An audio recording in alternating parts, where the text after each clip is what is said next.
A great number of Americans' laws with regard to our Constitution and the way that we do things in a standard process are being abused. Our rights are being abused by many people in our communities, and my rights have been abused for many years. You see, I was once a private citizen who was sort of well known in my community because I went out and I mixed and I mingled and I worked in business development for my own company. So if I wasn't serving a client, I was out networking at any networking group we had. Now, in this community, there's next to nothing, which means small businesses will be losing to big business. I can't help that, and I'm not planning to stay here.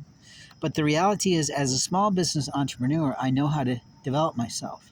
But when men impede my rights to myself, what will they do to you? You know, my famous talk on who's next still applies here because they're doing this to me, even though I've said, stop doing this. I've demanded they've stopped. I've cited the laws and they don't stop. And they continue to think that they have the right to get away with this. So women's rights are being impeded all over America by totally strange men who want to fuck them, rape them, and keep them pregnant when they really don't have enough money to manage a child, to rear a child, to bring a child into the world, and to pay for a child. It's foolish. We also see a lot of procreation going on in certain communities, of which we shouldn't, in all honesty. Illegal aliens are procreating like crazy. The black community is thinking that they've got everything. But the truth is, what I see is clearly bad parenting. And then my statement is always, if you don't want me to be a white supremacist, then behave correctly. We've had hundreds of years of doing things correctly, where many amazing black men and women walked and fought for freedom. But you take advantage of it. You lie about your rights to me. You lie and steal from me. And you lied when you passed my intellectual property around your alleged friendship and social network and community. So I'm sorry if I'm not pleased with you. I'm sorry if I'd like to see you sued for your company, and I'd like to see you placed in jail. Now, is that racism? No, it's not. It's called justice. And in America, justice is being abdicated. In America, men and women's rights are being abused by many people, even in simple conversations. You walk into a store, you ask an employee for where something is, and a manager that's matronly comes over and starts to interfere with that conversation. I'm sorry, but if I wanted to talk to you, I would have come to you. But instead, I chose who I should ask. Now, maybe it's just a lesson for that student, that employee, to say they don't have a clue what's there and where it is. But it doesn't really matter. The point is that person took over the right of that person's right to answer. We see this a lot in conversation. Now, when I was in college, my roommate and I could literally finish each other's sentences. And people noticed the level of degree of familiarity we had with each other.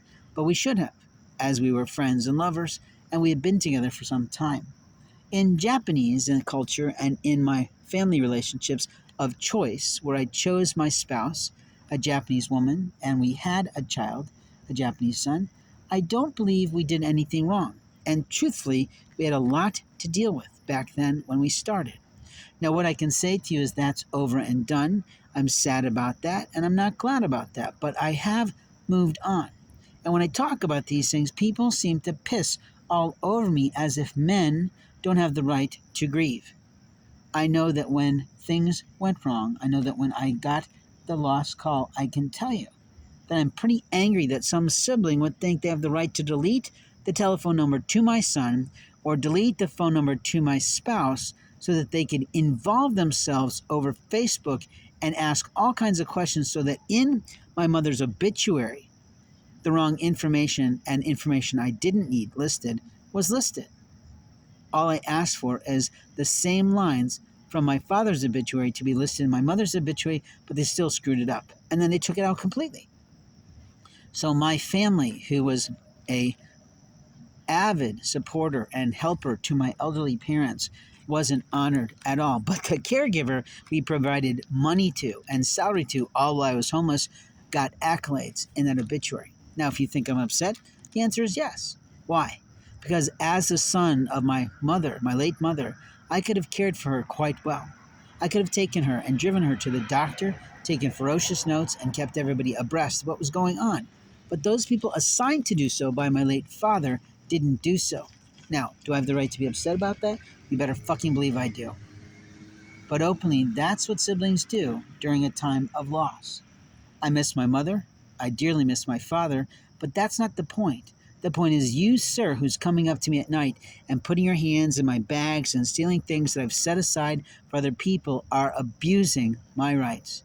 And if you think I'm going to tolerate that one more second, I'm not going to. But at some point, these security cameras around this building where I choose to lay my head, or any other place that I choose to put myself down where there are cameras, to practically monitor a bastard of Satan like you who think you have the right to manipulate and monopolize and abuse someone in the night will catch you.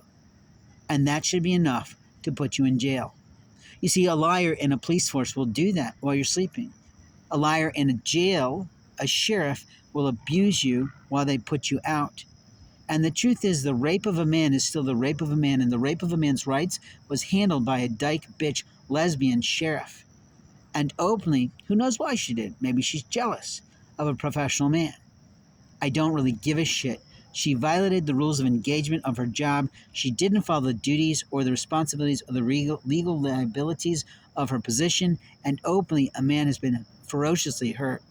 At the same time, there have been women that I've reached out to, that I've done things for, that I gave up a lot of time, a lot of energy for, but they chose not to pay attention to what they were doing in their relationships with me and others.